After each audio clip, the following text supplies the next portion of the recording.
Big astronomy news, everyone. NASA is currently exploring the most distant object that humans have ever reached.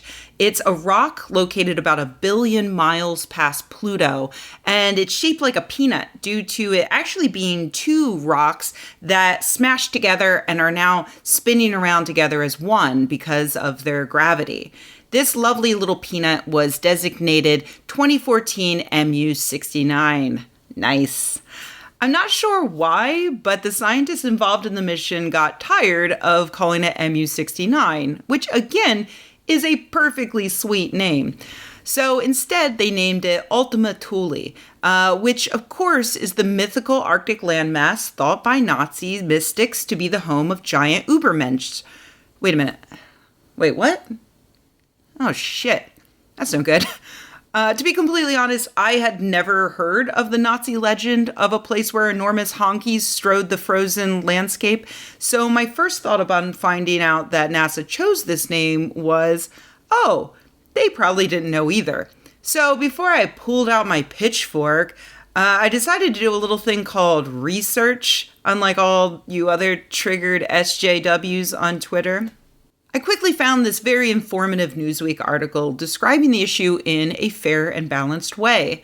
Sure enough, they quote Mark Showalter, who is an investigator on the mission and who led the naming process. Mark says, "I had never heard the term Ultima Thule before. He saw that it meant, quote, beyond the limits of the known world, and he thought that that was good, so they made that the name, and now they see it's bad, so they'll probably change it. Okay, case closed. See? No big deal."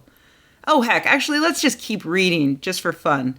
Let's see. Ultimate Thule was one of about 34,000 names submitted by an online nomination process. Oh, so they didn't just research some names and then pick one. They let random people submit names on the internet. The internet, which is currently flooded with Nazis. I mean, okay, they might not realize how many Nazis are on the internet, so they probably still didn't realize a name like that might be related to the Nazis. Fair enough. Let's read on. As he and his colleagues began narrowing down a list of final contenders, Showalter did stumble on the less palatable meaning of Ultima Thule, which was appropriated in the 19th century to refer to the mythological homeland of the Aryan race. Wait, so they did know that it was a Nazi thing before they made it their official name. And yes, being the specific favored mythical land of the Nazis is, quote, less palatable than simply being a general term for an undiscovered place. So wait, now I'm confused. Like, why did they pick it? Let's see. In the article, it says here that the original meaning wasn't a place that Nazis love, and so Showalter said that NASA balanced the term's more recent past against its original meaning. Man, if only we could compare this to some other thing that used to be fine but then got appropriated by Nazis and now we don't use it anymore, like, I don't know, an ancient Hindu spiritual symbol called the swastika or the name Adolf. Like, I was hesitant at first to name my baby Adolf Hitler Showalter, but then I balanced the name's original Latin meaning of noble wolf Hitler against the name's more recent past and thought it would be fine.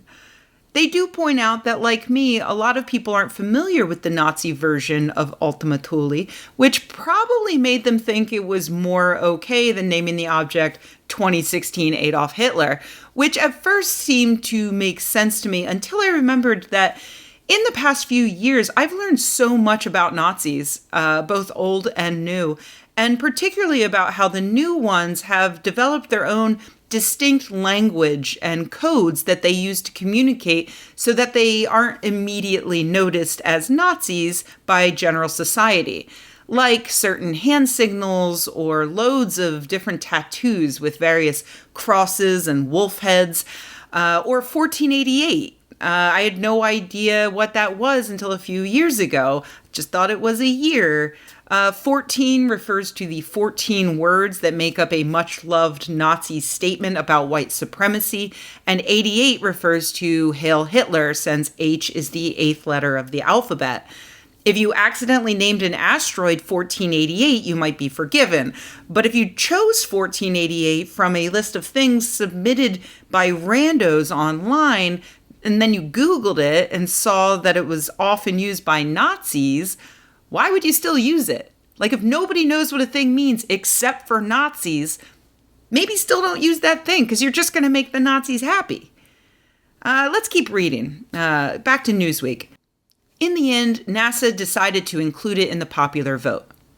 Oh, they put up the top names to popular online vote, and that one won. Ultima Thule won. Well, I mean, I suppose you could fault them for putting a known Nazi-related name into the popular vote and then letting the internet, again, a place absolutely infested with Nazis, decide. But hey, if Ultima Thule won the popular vote, then I guess they have to abide by that, right? You don't want another Bodie McBoatface situation. That was a disaster. Oh, wait, the sentence wasn't over. Hold on, let me go back and read the entire thing. In the end, they decided to include it in the popular vote, where it fared quite well, coming in 7th out of the 37 options. 7th? The Nazi name came in 7th, and you still picked it? I actually started out assuming the best of Showalter and the rest of the New Horizons staff, but holy fuck, you guys, I think you might have a Nazi on your team. It came in 7th. I mean, how bad were 1 through 6? Was it Cunty McCuntface? Kitten Killer 6969 420? Donald Trump's gooch hair? Like, seriously, fuck you guys. It came in 7th. The good news, I guess, is that this is only a temporary name. The better news is that the guys who chose a Nazi name that came in 7th in an online poll don't get to make the final decision on the permanent name. That has to go through the International Astronomical Union, who hopefully have higher standards than came in 7th in an online poll. Fucking Christ. Allow me to end with the Showalter quote that Newsweek ends with. He says, "We're very, very tired of talking about 2014 MU69. Any name is better than 2014 MU69. Is it though?